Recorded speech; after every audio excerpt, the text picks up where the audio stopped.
Découvrons maintenant TalkBox, qui est en quelque sorte mon centre de vidéo-relations privée.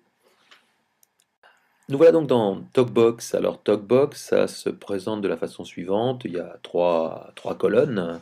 La première à gauche avec en haut les fonctions qu'on utilise au quotidien pour appeler les personnes, pour envoyer des vidéos mails, pour faire des conférences, éventuellement donc la synthèse de toutes les choses qui se sont passées, un certain nombre de menus pour gérer les différents paramètres et d'autres fonctions avancées.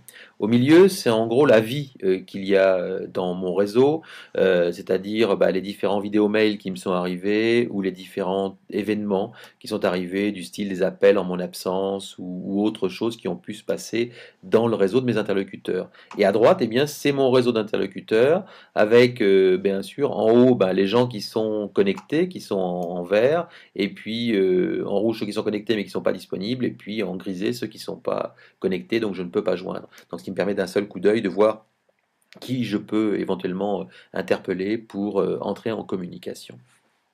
Alors la première chose que l'on fait sur TalkBox, bien sûr, c'est que l'on peut appeler ses correspondants pour faire de la vidéo rencontre.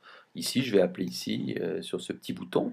Ça va déclencher ma caméra.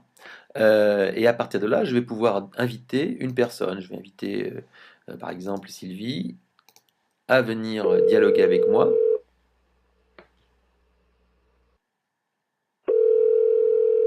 Donc éventuellement, si elle n'était pas là, je pourrais envoyer un vidéo mail. Bonjour Sylvie. Bonjour Frédéric, tu vas bien? Alors je viens juste t'embêter 2 secondes, c'est pour une démo de TalkBox, donc pour voir un peu comment ça peut fonctionner. Ça fonctionne très bien. Voilà, on se rappelle de toute façon, à tout de suite. À bientôt. Voilà, donc là j'ai eu un petit entretien vidéo que j'aurais pu précéder bien sûr d'un chat pour éventuellement connaître la disponibilité de la personne. Une chose particulièrement intéressante et qui fait que j'utilise TalkBox très très souvent tous les jours, c'est la possibilité d'organiser des conférences. Alors pour organiser une conférence, il suffit d'appuyer sur ce petit bouton conférence. Là, on a une fenêtre qui va s'ouvrir. On va pouvoir inviter un certain nombre de personnes à venir participer à cette conférence. Alors, on a plusieurs solutions pour les inviter. Soit on les invite tout simplement en envoyant une information sur Twitter pour que les gens qui nous suivent puissent savoir qu'on est en conférence, sur Facebook. Partager tout simplement une adresse, une URL que l'on va pouvoir faire par mail, ou éventuellement directement appeler la personne si cette personne est déjà inscrite sur Talkbox, puisque gros avantage de la conférence, c'est qu'on peut inviter des gens qui n'ont pas d'identifiant Talkbox, donc ils vont pouvoir se brancher à cette conférence à la volée. Donc j'appelle Sylvie, que j'invite.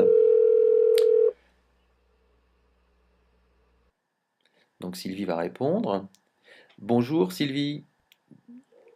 À nouveau moi, donc je vais te présenter un petit PowerPoint là que j'ai fait, puisque donc dans la salle de conférence, comme vous le voyez ici, on a la possibilité de projeter des photos, de projeter des vidéos de YouTube ou de projeter des présentations de type PowerPoint qui sont dans SlideShare, donc une plateforme qui permet de gérer ces PowerPoint. Donc je vais mettre l'adresse de ma présentation que j'ai été copiée avant. Et là, donc, va s'afficher ma présentation. Je vais en profiter pour me mettre en plein écran, ce sera beaucoup plus confortable. Et là, donc, est-ce que Sylvie, tu vois ma présentation, donc, les 7 révolutions du Web 2? Ok, donc ce que je vais faire, c'est que je vais avancer ma présentation, et bien sûr ma présentation avancera de la même manière sur tous les postes. On pourrait se retrouver à 15, 20, 25 en vidéo à regarder cette présentation et à la commenter. On a un chat en dessous, comme vous voyez, donc, qui permet de compléter l'information et d'aller plus loin. Et puis quand on fait échappe, on revient sur son bureau. Voilà, donc la fonction de vidéoconférence, une fonction très souple, très agréable et très vivante. À bientôt Sylvie.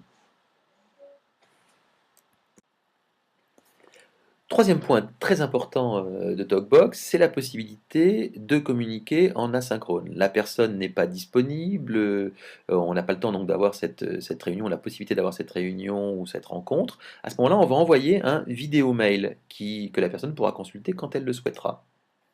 Ce vidéo mail, donc tout bêtement, je vais l'enregistrer de cette manière-là.